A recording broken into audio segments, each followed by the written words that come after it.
करे तो करने दो, अपने में मगन रहो साथी। कोई साथ न दे तो क्या करना, तुम स्वयं अकेले हो काफी। हर कदम बढ़ाते जाना है, मुश्किल आसान बनाना है।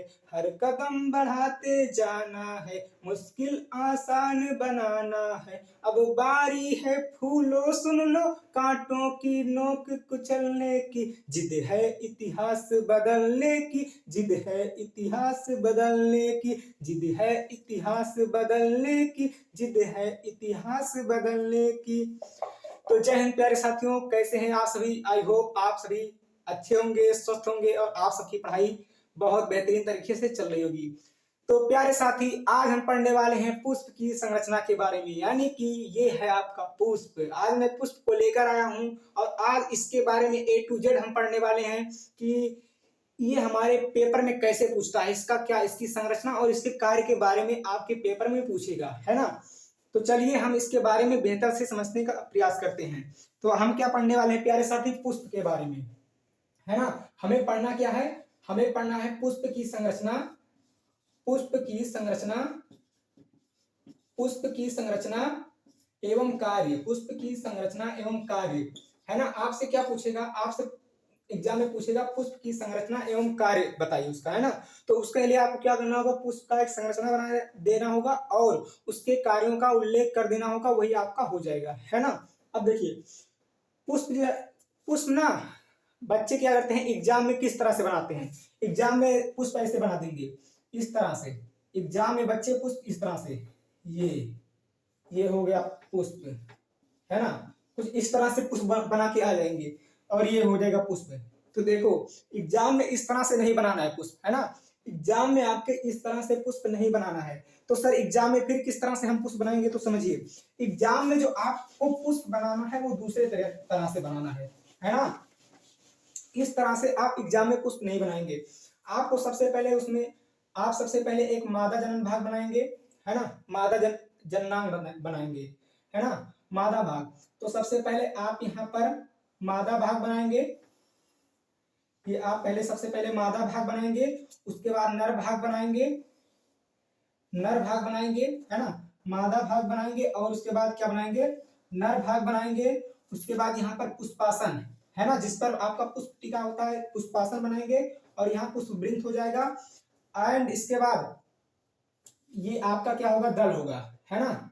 ये आपका दल होगा, ये इसको बाहर में क्या होता है, दल, ये आपका दल होगा। और उसके बाद यहाँ पर बाह्य दल पुंज होगा, ये आपका बाह्य दल पुंज होगा। तो ये इस तरह से आपका पुष्प बनेगा। तो ये पुष्प की संरचना में अगर पुष्प का चित्र पूछेगा कैसे बनाना, तो पुष्प इस तरह से आप बना कर आएंगे। देखिए हम थोड़ा जल्दी जल्दी बना लिए इसलिए अच्छा नहीं बना है, तो आप जब भी पेपर में बनाएंगे इसको एग्जाम पॉइंट में, तो वहां पर आप अच्छे से इसको बनाइएगा। तो ये आपका पुष्प है, इसमें देखेंगे ये आपका पुष्प वृंत है। ये क्या है, ये आपका पुष्प वृंत है ना। ये आपका पुष्प पुष्प वृंत है, ये आपका पुष्प वृंत है। उसके बाद यहाँ पर ये वाला भाग जिस पर पुष्प टिका होता है ना, जिस पे पुष्प टिका होता है उसे कहते हैं पुष्पासन। तो ये कौन सा भाग है, ये आपका है पुष्पासन, पुष्पासन, इसी पर पुष्प टिका होता है। और उसके बाद यहाँ पर ये जो आप देख रहे हैं पत्ती नुमा संरचना, है ना, ये पत्ती जो आपको दिखाई दे रही है इसको बोलते हैं बाह्यदल पुंज, है ना। हरे रंग की पत्ती होती है, इसे बाह्यदल पुंज कहते हैं। हरे रंग की पत्ती होती है, इसे बाह्यदल पुंज कहते हैं। अब इसे बाह्यदल पुंज देखो, अगर ये एक से अधिक है तो इसे बाह्यदल पुंज कहेंगे, और अगर ये एक है ना, अगर संख्या में एक है तो उसे बाह्यदल कहेंगे। अगर संख्या में एक है तो उसे बाह्यदल कहेंगे, अगर एक से अधिक है तो उसे बाह्यदल पुंज कहेंगे। और आपको फिर यहाँ पर ये वाली, ये आपको दिखाई देगा दल, है ना, दल, जो आपको रंग बिरंगी पंखुड़ी दिखाई देती है उसे कहते हैं दल। रंग बिरंगी जो पंखुड़ी दिखाई देती है उसे हम बोलते हैं दल बोलते हैं, है ना। और इसे बोलते हैं दल पुंज। अगर ये क्या है, एक से ज्यादा है तो उसे बोलेंगे दल पुंज, और अगर एक की संख्या में है तो उसे बोलेंगे दल। एक से ज्यादा के लिए बोलेंगे दल पुंज, अगर एक है तो उसे बोलेंगे दल। और ये आपका क्या है, ये नर भाग है, ये आपका नर भाग है, और ये आपका मादा भाग है। ये वाला आपका है मादा भाग, मादा भाग, है ना। ये आपका मादा भाग है जिसे बोलेंगे जायांग, ये मादा भाग है जिसको जायांग बोलते हैं। और ये वाला नर भाग है जिसको बोलते हैं पुंकेसर। क्या बोलते हैं इसको क्या बोलते हैं, ये आपका नर भाग है, इसको पुमंग बोलते हैं। क्या बोलते हैं? पुमंग बोलते हैं, पुमंग। नर भाग क्या आपका कहलाता है? पुमंग कहलाता है। मादा भाग जायांग कहलाता है। और अगर पुमंग अगर ये एक की संख्या में है तो इसे बोलेंगे पुंकेसर। अगर नर भाग एक की संख्या में है तो उसे बोलेंगे पुंकेसर। अगर नर भाग एक संख्या में है तो उसे पुंकेसर बोलेंगे, एक से ज्यादा है तो उसे बोलेंगे पुमंग। इसी तरह से आपका जो मादा भाग है जायांग, अगर एक से अधिक की संख्या में है तो उसे बोलेंगे जायांग, यानी समूह में है। और अगर एक की संख्या में तो उसको बोलेंगे स्त्री केसर। क्या बोलेंगे? स्त्री केसर, स्त्री केसर। तो इस तरह से आपको पुष्प की संरचना आपको आपके पेपर में बनाकर आना है ना। तो कुछ इस तरह से आपको पुष्प की संरचना आप अपने पेपर में इसी तरह से बनाएंगे। अब देखिए हम इसको समझते हैं, ध्यान से देखिए। मैंने क्या बताया कि सबसे पहले पुष्प वृंत होता है ना। क्या होता है? पुष्प वृंत। तो जो ये वाला भाग देख रहे हैं आप, ये वाला ध्यान से समझिए, ये एक पुष्प है। इसी पुष्प की संरचना को हम पढ़ रहे हैं। तो यहाँ पर जो ये वाली डंठल जैसी संरचना दिखाई दे रही, डंठल वाली भाग, इसी को कहते हैं पुष्प वृंत, है ना। इसके बाद ये आपका पुष्प वृंत, और ये जो पुष्पासन है, ये देखिए जिस पर ये पुष्प टिका हुआ है उसको बोलते हैं पुष्पासन। क्या बोलेंगे? पुष्पासन। और पुष्पासन के बाद इधर देखेंगे तो बाह्य दलपुंज, यानी हरी रंग की पंखुड़ियां आपको दिखाई देंगी, जिसे क्या बोलेंगे? क्या बोलेंगे इसको हम? बाह्य दलपुंज। तो यहाँ पर आप देख सकते हैं ये जो हरी रंग की पंखुड़ियां आपको दिखाई दे रही है, ये वाली हरी रंग की पंखुड़ियां, ये एक से ज्यादा है तो इसको बोलेंगे बाह्य दलपुंज। और अगर एक की संख्या में होंगी तो क्या बोलेंगे? बाह्य दल बोलेंगे। और इसके ऊपर, जस्ट इसके ऊपर हम चलेंगे तो यहाँ पर हमें दल वाला भाग, यानी कि जो रंगीन वाला भाग, ये देखिए रंगीन सा भाग जो दिखाई दे रहा है, रंग बिरंगा भाग, उसको बोलते हैं दल। और इसको मतलब अगर एक से ज्यादा है यानी समूह में है तो इसे बोलेंगे दलपुंज। अगर एक है तो क्या बोलेंगे? दल बोलेंगे। और उसके बाद हम देखिए ये हमारा जो मादा भाग है ना, ये जो आप देख रहे हैं ये मादा भाग है। ये जो डंठल वाला देख रहे हैं, और इस डंठल के ऊपर आप देखेंगे ध्यान से, है ना, ये जो पीला वाला भाग दिखाई दे रहा है, ये आपका क्या है? नर भाग है। पीला वाला जो भाग दिखाई दे रहा है ये आपका नर भाग है। ये वाला भाग है नर भाग, यानी कि क्या है? पुमंग है। तो इतना सारा मतलब कई समूह में है तो पुमंग हो गया, अगर एक में होगा तो पुंकेसर। और फिर इसके यहाँ पर देखेंगे ये वाला एकदम ऊपर में, है ना, तो ये लाल लाल एकदम ऊपर में देखेंगे जो दिखाई दे रहा है आपको, ये आपका क्या है? ये आपका मादा भाग है, यानी कि यही आपका जायांग है ना। यही आपका क्या है भैया? जायांग है। तो देखिए मैं यहाँ पर ये भी पुष्प लाया हूं, और ये देखिए, है ना, ये तो डंठल सहित पुष्प में लाया था।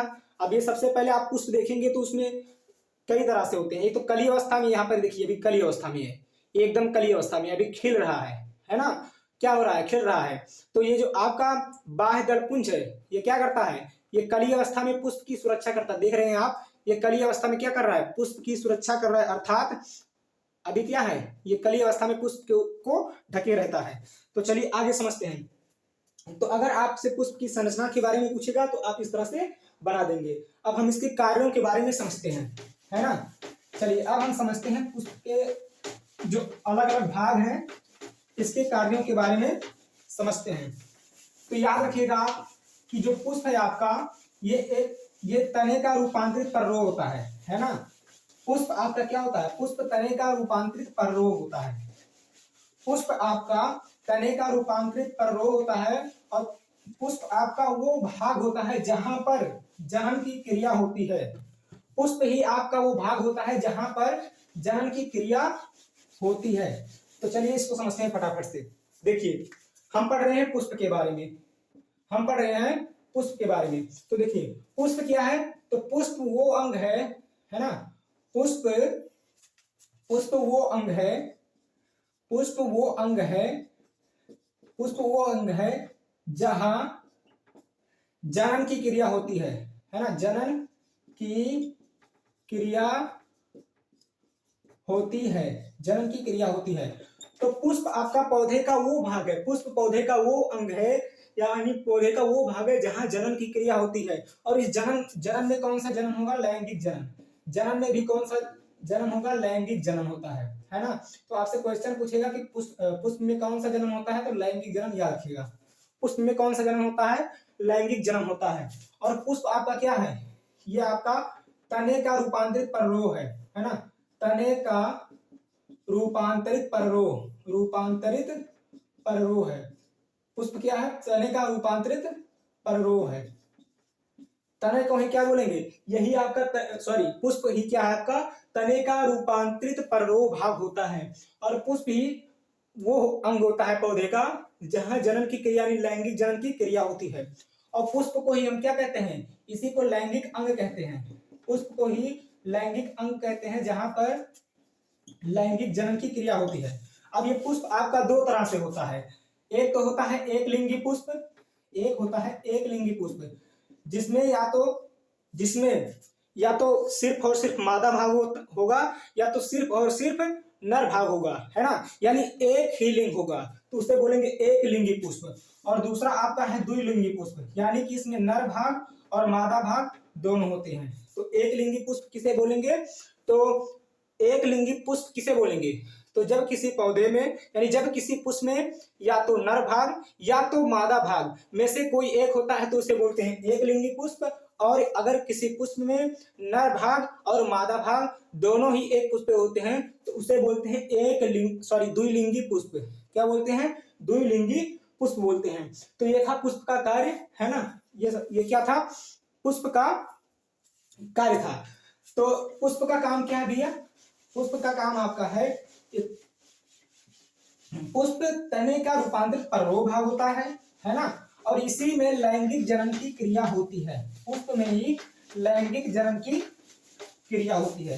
तो हमने इसमें क्या क्या पढ़ा, है ना, पुष्प की संरचना में हमने क्या क्या पढ़ा, तो इसमें हमने पढ़ा सबसे पहले, है ना, नर भाग पढ़ा।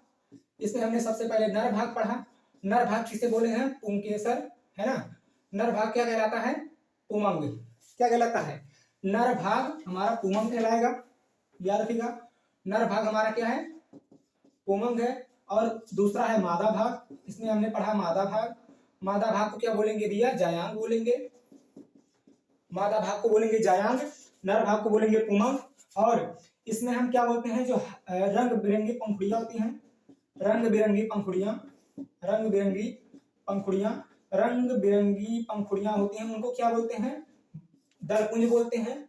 दलपुंज, रंग बिरंगी पंखुड़ियां जो होती हैं उनको क्या बोलते हैं, दलपुंज बोलते हैं, है ना, जो क्या करते हैं, कीटों को आकर्षित करती हैं। और आपका होता है हरी पंखुड़ियां, है ना, हरी पंखुड़ियां। हरी पंखुड़ियां, जो हरी पंखुड़ियां होती है उसको क्या बोलते हैं, उसको बोलते हैं बाह्य दलपुंज। क्या बोलते हैं, बाह्य दलपुंज, बाह्य दलपुंज।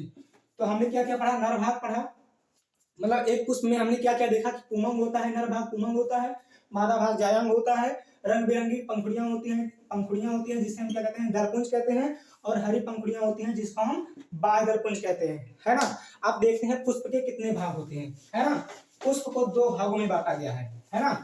पुष्प को मेनली दो भागों में बांटा गया है। एक वो भाग जो आवश्यक होता है ना, यानी जो जनन के लिए आवश्यक होता है, ऐसा अंग जो जनन के लिए आवश्यक होता है उसे क्या कहते हैं, आवश्यक अंग। तो पुष्प के अंग, है ना, पुष्प के अंग को दो भागों में बांटा गया है।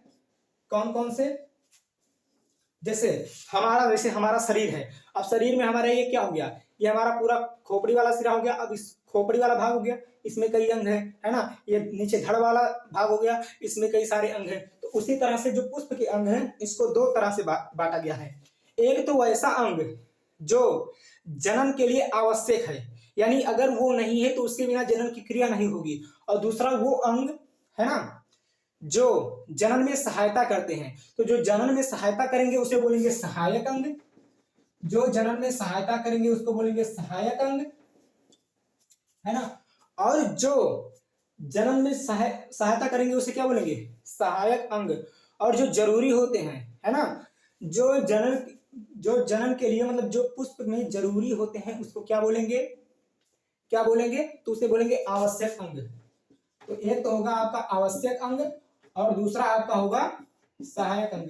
आवश्यक अंग में क्या गया, देखिए आवश्यक अंग को दो भागों में बांटा गया है। आवश्यक अंग में आपका आ जाता है बाह्य दलपुंज, सॉरी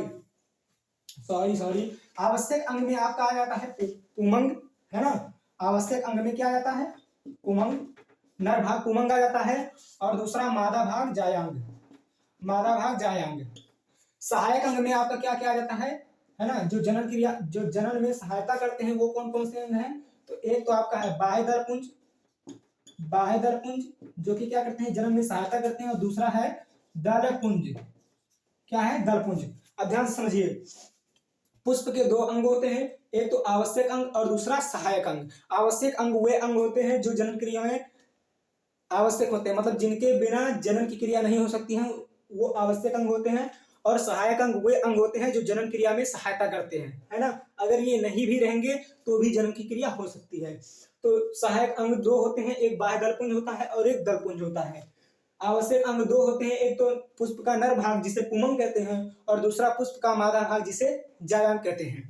पुमंग की इकाई क्या होती है, इसको याद रखिएगा।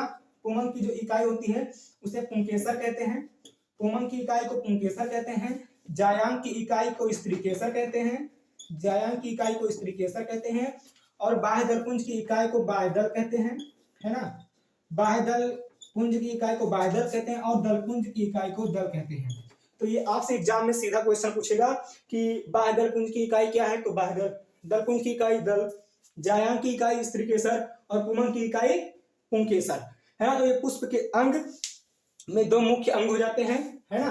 अब हम समझते हैं पुष्प के में कितने चक्र होते हैं, है ना। तो पुष्प में आपके 4 चक्र होते हैं, उसको हम समझेंगे। पुष्प के कितने चक्र होते हैं, तो पुष्प में कुल 4 चक्र होते हैं। चलिए अब हम समझते हैं कि पुष्प में कितने चक्र होते हैं। तो पुष्प में जो पहला चक्र आपका होता है उसे बोलेंगे बाह्य दलपुंज। दूसरा चक्र जो आपका होता है उसे बोलेंगे दलपुंज। और तीसरा जो चक्र होता है उसे बोलेंगे क्या, क्या बोलेंगे, तो समझिए, ध्यान से इधर देखिए। तो पुष्प के चक्र, पुष्प के चक्र, तो एक पुष्प में कितने चक्र होते हैं, तो एक पुष्प में 4 चक्र होते हैं। एक पुष्प में 4 चक्र होते हैं। एक तो होता है प्रथम चक्र जिसे क्या बोलते हैं, बाह्य दलपुंज, बाह्य दलपुंज, बाह्य दलपुंज। और दूसरा आपका होता है दलपुंज, दलपुंज। और तीसरा आपका होता है, क्या होता है, पुंकेसर, या इसी को पुमंग। और जो चौथा और सबसे अंतिम चक्र होता है वो आपका होता है जायांग। क्या होता है, जायांग। देखिए, तो एक पुष्प के 4 चक्र होते हैं। एक पुष्प के कितने चक्र होते हैं, 4 चक्र होते हैं। ये प्रथम चक्र है। प्रथम चक्र क्या होता है, बाह्य दलपुंज, है ना। ये प्रथम चक्र है, प्रथम चक्र जिसे बाह्य दलपुंज कहेंगे। और द्वितीय चक्र आपका है दलपुंज। और तीसरा चक्र है आपका पुंकेसर। और चौथा चक्र यानी जो अंतिम चक्र है इसी को हम अंतिम चक्र बोलेंगे। तो जो अंतिम चक्र है वो आपका क्या है, जायांग। अब चलिए समझते हैं एक एक चीज के बारे में इसके, कि इसका कार्य क्या है, दलपुंज का कार्य क्या है ना। बाह्य दलपुंज का कार्य क्या है और पुंकेसर का काम क्या है। तो इस चीज के बारे में हम फटाफट से समझते हैं। तो सबसे पहले हमारा क्या आएगा, बाह्य दलपुंज आएगा, है ना प्यार किया। तो सबसे पहले हमारा क्या आएगा, बाह्य दलपुंज। अब समझिए ध्यान से, है ना। सबसे पहले हमारा क्या आएगा, बाह्य दलपुंज, बाह्य दलपुंज, है ना, बाह्य दलपुंज। इसके बारे में क्या याद रखना है आपको, कि ये कैसी होती है, ये हरे रंग की पत्ती होती है ना। ये क्या होती है, ये हरे रंग की पत्ती होती है। बाह्य दलपुंज क्या होती है, हरे रंग की पंखुड़ी होती है ना। हरे रंग बिरंगी, हरे रंग की पंखुड़ी होती है, हरे रंग की पंखुड़ियां होती है। और ये आपका क्या है, ये सहायक चक्र होता है। ये आपका सहायक चक्र होता है, सहायक चक्र होता है। और इसे, ये आपका आवश्यक अंग होता है, आवश्यक अंग होता है। और ये क्या करता है, ये देखिए, बाह्य दलपुंज क्या है, ये आपका सहायक चक्र है। बाह्य दलपुंज ये हरे रंग की पंखुड़ियां होती है जिसे हम बाह्य दलपुंज कहते हैं, और इसी को आवश्यक अंग भी कहते हैं। और इसका काम क्या है, तो इसका काम है ना, इसका काम है कली अवस्था में पुष्प की सुरक्षा करना, है ना। कली अवस्था में, कली अवस्था में पुष्प को सुरक्षा देने का काम कौन करती है, कली अवस्था में पुष्प को सुरक्षा देने का काम कौन करती है, तो बाह्य दलपुंज, है ना। तो कली अवस्था में पुष्प की सुरक्षा कौन करता है, क्वेश्चन पूछेगा कि कली अवस्था में पुष्प की सुरक्षा कौन करता है, तो बाह्य दलपुंज करता है ना। तो बाह्य दलपुंज को आवश्यक चक्र कहेंगे, सॉरी आवश्यक अंग और सहायक चक्र, ये आपके हरे रंग की पंखुड़ियां होती है जिसे क्या बोलते हैं, बाह्य दलपुंज कहते हैं। और इसका कार्य क्या है, तो कली अवस्था में पुष्प की सुरक्षा करने का। और इसका जो इकाई है, इकाई क्या है भैया, बाह्य दल। बाह्य दलपुंज की इकाई क्या है, बाह्य दल। बाह्य दल।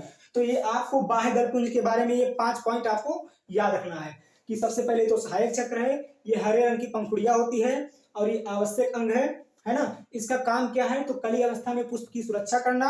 और इसकी इकाई क्या है, बाह्य दलपुंज। जैसे आप देखिए, इधर आप देख सकते हैं, इधर ये वाला जो भाग है ये आपका है बाह्य दलपुंज, है ना। ये जो है आपका, इसको ये देखिए हरे रंग की पत्तियां, ये इसी को बोलते हैं बाह्य दलपुंज, है ना। तो ये बाह्य दलपुंज क्या करता है, कली अवस्था में पुष्प की सुरक्षा करेगा। अब जैसे आप यहाँ पर ध्यान से देखिए, अभी ये जो है कली अवस्था में है और ये बाह्य दलपुंज इसको देखिए बंद किए हुए है। तो ये क्या है, अभी कली अवस्था में, तो ये इसकी सुरक्षा कौन कर रहा है, तो आपका यही बाह्य दलपुंज, है ना। इधर देख लीजिए, ये अभी कली अवस्था से धीरे धीरे क्या हो रहा है, पुष्प इसमें से खिल रहा है ना। तो आप देख सकते हैं यहाँ पर बाह्य दलपुंज इसको क्या किया है, ढके हुए है। तो बाह्य दलपुंज क्या करता है, कली अवस्था में पुष्प की सुरक्षा करता है। अब हम समझते हैं दलपुंज के बारे में। किसके बारे में, दलपुंज के बारे में। अब दलपुंज क्या होता है ना। दलपुंज क्या होता है, तो जो रंगीन वाला भाग होता है, यानी जो रंग बिरंगी पंखुड़ियां आपको दिखाई देती हैं, उसी को हम क्या बोलते हैं, उसी को हम दलपुंज कहते हैं। जो रंग बिरंगी पंखुड़ियां होती है उसी को हम बोलते हैं दलपुंज। क्या बोलते हैं, दलपुंज। तो सबसे पहले ये क्या होती हैं, तो ये रंग बिरंगी पंखुड़ियां होती हैं, रंग बिरंगी, है ना, रंग बिरंगी पंखुड़ियां होती हैं, रंग बिरंगी पंखुड़ियां होती हैं। दलपुंज क्या होती हैं, यानी रंग बिरंगी जो पंखुड़ियां होती हैं, किसी पुष्प में जो रंग बिरंगी पंखुड़ियां होती है उसी को कहते हैं दलपुंज। और ध्यान रखिएगा, ये आपका क्या है, ये आपका सहायक अंग है ना, यानी कि जो जनन क्रिया में सहायता करता है, ये सहायक अंग है। और ये आपका क्या है, ये क्या है आपका सहायक अंग है, और इसे सहायक चक्र भी कहते हैं, है ना। यही आपका क्या है, सहायक चक्र है ना। तो ये क्या है, सहायक अंग है और ये सहायक चक्र है। एक सेकंड, मुझे लगता है कि जो बाह्य दलपुंज था, मैंने वहां गलती से बोल दिया है कि आवश्यक अंग है ना। तो वो आवश्यक अंग नहीं है, वो सहायक अंग ही है, वो गलती से लिखा गया था, है ना, थोड़ा गलती से हो गया। तो वहां पर ध्यान रखिएगा, वो भी क्या है, वो आवश्यक सॉरी सहायक अंग है और सहायक चक्र है। और ये भी आपका क्या है, सहायक अंग है, सहायक चक्र है ना। तो जो रंग बिरंगी पंखुड़ियां होती हैं किसी पुष्प में, उसी को कहते हैं दलपुंज। अब दलपुंज का काम क्या है, तो इसका काम है कीटों को आकर्षित करना, है ना। इसका काम है कीटों को आकर्षित करना, कीटों को आकर्षित करना, कीटों को आकर्षित करना। तो दलपुंज का काम क्या है, दलपुंज क्या करता है, कीटों को आकर्षित करता है ना। इसीलिए ये क्या होता है, रंग बिरंगा होता है। तो ये क्या करता है, कीटों को आकर्षित करता है, जिससे क्या होती है, आगे जन्म की क्रिया होती है। और इसी ये जो दलपुंज है, इसकी इकाई क्या होती है, तो इसकी इकाई होती है दल। दलपुंज की इकाई क्या होती है, दल। तो इसमें भी आपको 5 पॉइंट याद रखना है, क्या क्या, कि जो रंग बिरंगी पंखुड़ियां होती है उसे क्या कहते हैं, दलपुंज कहते हैं। और ये आपका सहायक अंग होता है, इसको सहायक चक्र भी कहते हैं। और इसका काम क्या है, तो कीटों को आकर्षित करने का काम किसका होता है, दलपुंज का होता है। और दलपुंज की जो इकाई होती है उसी को हम दल कहते हैं। अब यहाँ पर आप ध्यान से देखिएगा, ये आपका एक पुष्प है जिसमें आपको ये देखिए रंग बिरंगी पंखुड़ियां जो दिखाई दे रही हैं, इसी को हम बोलते हैं दल। ये जो रंग बिरंगी पंखुड़ियां आपको दिखाई दे रही है, इसको बोलते हैं दलपुंज, है। और इसी का काम है कीटों को आकर्षित करने का, है ना। इसकी इकाई दल होती है। और यही आपका क्या है, सहायक अंग और सहायक चक्र है। अब चलिए आगे समझते हैं। आगे हम समझेंगे नर भाग के बारे में, है ना। आगे हम समझेंगे पुष्प के नर भाग। पुष्प का नर भाग क्या होता है, पुष्प का नर भाग यानी कि पुंग के बारे में, है ना। पुष्प का नर भाग क्या कहलाता है, पुंग कहलाता है। और पुंग की इकाई क्या है, पुंकेसर। पुंग की इकाई क्या है, पुंकेसर। अब हम समझते हैं पुष्प का नर भाग, है ना। पुष्प का नर भाग, पुष्प का नर भाग क्या कहलाता है भैया, पुंग कहलाता है ना। पुष्प का नर भाग क्या कहलाता है, पुंग कहलाता है। अब हम इसके बारे में समझते हैं। और इसकी जो इकाई है, इसकी इकाई क्या कहलाती है, पुंग की इकाई क्या कहलाती है, पुंकेसर। पुंग की इकाई पुंकेसर। अब देखिए ये आपका पुंकेसर है, ये किसकी संरचना है? ये पुंकेसर की संरचना है। अब पुंकेसर में आपका दो भाग होता है, इसी पुंकेसर में आपका दो भाग होता है। ये वाला जो भाग दिखाई दे रहा है आपको गोल सा, इसको बोलते हैं पराग कोश, पराग कोश कहते हैं, है ना। और ये जो आपको डंठल जैसी संरचना दिखाई दे रही है, इसको बोलते हैं वृंत। क्या बोलते हैं? वृंत, है ना। तो इसमें मुख्य दो भाग होते हैं, लेकिन एक और भाग होता है जिसे योजी कहते हैं।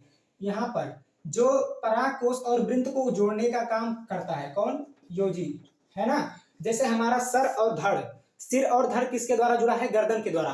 ठीक उसी तरह से पराग कोश और वृंत किसके द्वारा जुड़ा होता है? योजी के द्वारा। इसी पराग कोश के अंदर आपके पाए जाते हैं पराग कण, इसी पराग कोश के अंदर होते हैं पराग कण, और पराग, ये क्या होते हैं? पराग कण। इसी पराग कोश के अंदर पाए जाते हैं पराग कण, जो क्या करेंगे? ये जो मादा भाग पर जाएंगे, है ना, यानी कि कहाँ जाएंगे?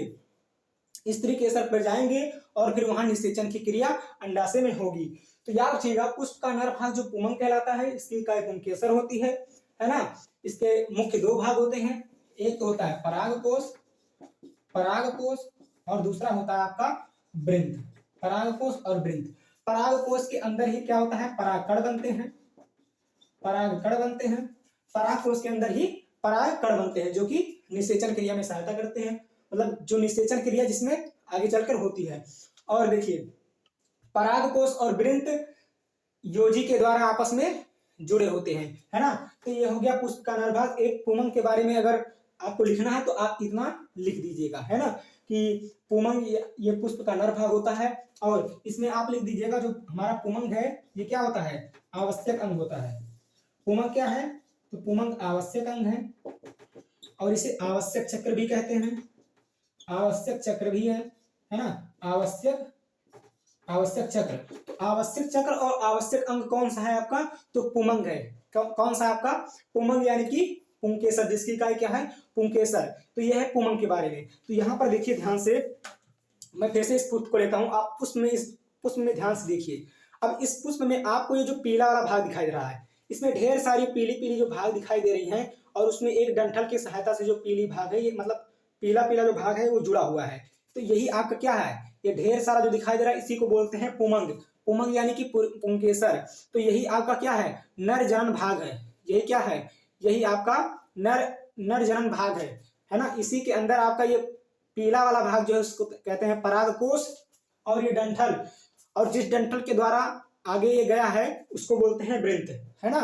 और ये पराग कोश और वृंत किसके द्वारा? योजी के द्वारा जुड़े होते हैं, है ना। अब आगे समझते हैं। अब आगे हम किसके बारे में समझेंगे? तो आगे समझेंगे तो पुष्प का मादा भाग है ना। पुष्प का मादा भाग, और पुष्प का मादा भाग क्या कहलाता है? पुष्प का मादा भाग जायांग कहलाता है ना। पुष्प का मादा भाग जायांग कहलाता है, और जायांग की इकाई स्त्री केसर होती है। पुष्प का जो मादा भाग होता है वो क्या कहलाता है? जायांग। पुष्प का मादा भाग क्या कहलाता है? जायांग कहलाता है, और उसकी इकाई क्या होती है? स्त्री केसर होती है। तो अब हम पढ़ने वाले हैं पुष्प का मादा भाग, है ना। पुष्प का मादा भाग, पुष्प का मादा भाग किसे बोलेंगे? किसे बोलेंगे? तो स्त्री केसर। पुष्प का मादा भाग क्या कहलाता है? स्त्री केसर, यानी कि जायांग कहलाता है। क्या कहलाता है? जायांग। ध्यान रखिएगा, जायांग की जो इकाई है, जायांग की इकाई क्या कहलाती है? इसकी इकाई को हम बोलते हैं स्त्री केसर। जायांग की इकाई क्या है? स्त्री केसर। और जायांग आपका क्या है? आवश्यक अंग है, आवश्यक अंग है। जायांग ही आपका आवश्यक अंग है, और यही जायांग आपका आवश्यक चक्र भी है। क्या है भैया? तो आवश्यक चक्र है। अब देखिए, जायांग, जायांग की इकाई स्त्री केसर, जायांग को आवश्यक अंग या आवश्यक चक्र भी कहते हैं। अब जायांग की संरचना देखिए, जायांग कैसे होता है आपका? जब हम एक पुष्प बनाते हैं तो उसमें हम क्या बनाते हैं? मादा भाग, है ना। तो मादा भाग आपका इस तरह से होता है ना। इस तरह से आपका मादा भाग होता है। ये देखिए, ये आपका क्या है? ये आपका मादा भाग है ना। ये आपका क्या है? पुष्प का मादा भाग, जिसे जायांग बोलते हैं। जायांग 3 भाग में बटा होता है ना। तो जो जायांग होता है, जायांग, है ना, जायांग, जायांग में भी कितने भाग होते हैं? 3 भाग। एक भाग होता है वर्तिकाग्र, ऊपर वाला भाग होता है जिसे बोलते हैं वर्तिकाग्र, है ना। और ये जो डंठल होती है उसको क्या बोलते हैं, इस डंठल को क्या बोलेंगे, तो आपका यह है वर्तिकाग्र, है ना, और इसको बोलेंगे वर्तिका। दूसरा भाग क्या है, वर्तिका। और जो ये फूला हुआ भाग दिखाई देता है इसको बोलते हैं अंडाशय। क्या बोलेंगे, अंडाशय, अंडाशय। तो जायांग में भी कितने भाग हो गए, 3 भाग। ये क्या कहलाता है, ये आपका कहलाता है वर्तिकाग्र। ये ऊपर वाला भाग कहलाता है वर्तिकाग्र। ये डंठल जो यानी कि जो आपको नली दिखाई दे रही है इसको हम क्या बोलते हैं, इसको बोलते हैं वर्तिका। ये आपका है वर्तिका।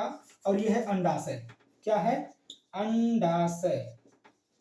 ठीक है, आपका अंडाशय है। और निषेचन के बाद जो आपका अंडाशय है ये किस में बदल जाता है, तो फल में बदल जाता है। क्वेश्चन आपसे पूछेगा, है ना, क्वेश्चन पूछेगा कि पुष्प यानी पुष्प में, है ना, या पुष्प का वह कौन सा भाग है जो निषेचन के बाद फल में रूपांतरित हो जाता है, तो कौन सा भाग है, अंडाशय। तो जब निषेचन की क्रिया हो जाती है तो उसके बाद क्या बनता है, अंडाशय से ही फल का निर्माण होता है। अब देखिए इसके अंदर आपका होता है बीजांड, है ना, इसी के अंदर होता है आपका बीजांड। यह आपका क्या है, बीजांड। अंडाशय के अंदर ही क्या होता है, बीजांड होता है। और बीजांड के अंदर ही क्या होता है, भ्रूण कोश होता है ना, भ्रूण कोश होता है। चलिए, तो बीजांड अंडाशय है। अंडाशय जो फूली हुई संरचना होती है उसको क्या बोलते हैं, है ना, उसको क्या बोलते हैं, अंडाशय बोलते हैं। निषेचन के बाद यही किसमें बदल जाता है, फल में बदल जाता है। अंडाशय के अंदर क्या होता है, बीजांड होता है। और बीजांड के भी अंदर क्या होता है, भ्रूण कोश होता है। तो ये बीजांड की जो संरचना है इसको हम नेक्स्ट क्लास में समझेंगे, है ना, बीजांड के बारे में हम नेक्स्ट क्लास में समझेंगे। तो अभी समझिए, तो जो पुष्प का मादा भाग होता है क्या कहलाता है, जायांग कहलाता है। जायांग की इकाई क्या होती है, स्त्री केसर होती है। इसी को आवश्यक अंग भी कहते हैं और ये आवश्यक चक्र भी कहलाता है ना। और ये आपका है जायांग। जायांग में सबसे ऊपर वाला भाग ही वर्तिकाग्र कहलाता है ना, जिस पर क्या आते हैं, परागकण आते हैं। परागकण, जैसे आपका ये क्या है, पुंकेसर है, और इसमें क्या होते हैं, परागकण पाए जाते हैं। ये आपके क्या है, परागकण, परागकण। अब ये परागकण यहाँ से परागण के द्वारा, किसके द्वारा, परागण द्वारा यहाँ पर आ जाएंगे, है ना। ये कहाँ पर आ जाएंगे, यहाँ पर आ जाएंगे परागण क्रिया द्वारा। तो जब परागण होगा तब ये परागकण यहाँ से आकर वर्तिकाग्र पर आ जाते हैं, है ना। तो यही क्रिया परागण कहलाती है, वो हम अगले नेक्स्ट क्लास में समझेंगे। तो अभी आप इतना समझिए कि वर्तिकाग्र वो भाग होता है जहां पर क्या आता है, परागकण आता है। जहां पर क्या आता है, परागकण आता है। और फिर यहाँ से ये एक नली बना लेती है जिसे कहते हैं पराग नली। और पराग नली के द्वारा आगे जाकर इसमें बीजांड में यानी भ्रूण कोश के अंदर क्या बनाते हैं, युग्मक बनाते हैं, है ना। तो ये आपका था पुष्प का मादा भाग, है ना। तो प्यारे साथी, आपका ये सेशन यानी कि आपका ये टॉपिक था पुष्प का की संरचना एवं कार्य, ये होता है समाप्त, है ना। एक बार आप इसको देख लीजिए, इससे पुष्प से, जैसा कि मैंने बताया कि ये पुष्प का मादा भाग जायांग। अब इसमें दिखेगा नहीं सही से, अब ध्यान से देखिए। ये जो आपको इस पीला वाला को नेग्लेक्ट कर दीजिए, मतलब पीले वाले भाग को ना देखिए। तो अगर सामने वाला भाग देखेंगे आपको तो जो रेड रेड है ना, 3 4 है ना, 2 2 4 1 5, ये बीच वाला भाग है ना, जिसमें 5 क्या दिखाई दे रहे हैं आपको, ये है आपका ये वही है, क्या है, जायांग है। इसमें क्या दिखाई दे रहा है, ये आपका जायांग वाला भाग दिखाई दे रहा है। और जो ऊपर सबसे है वही वर्तिकाग्र है ना। ये क्या है, वर्तिकाग्र। तो इसी देखिए, ये आपका क्या है, पुंकेसर।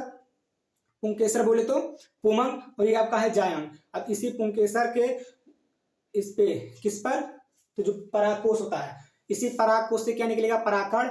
और इस वाले भाग पे यानी जो जायांग है उसके वर्तिकाग्र पर जाकर पहुंच जाएगा। फिर वहां से क्या होगा, आगे की प्रोसेस होगी।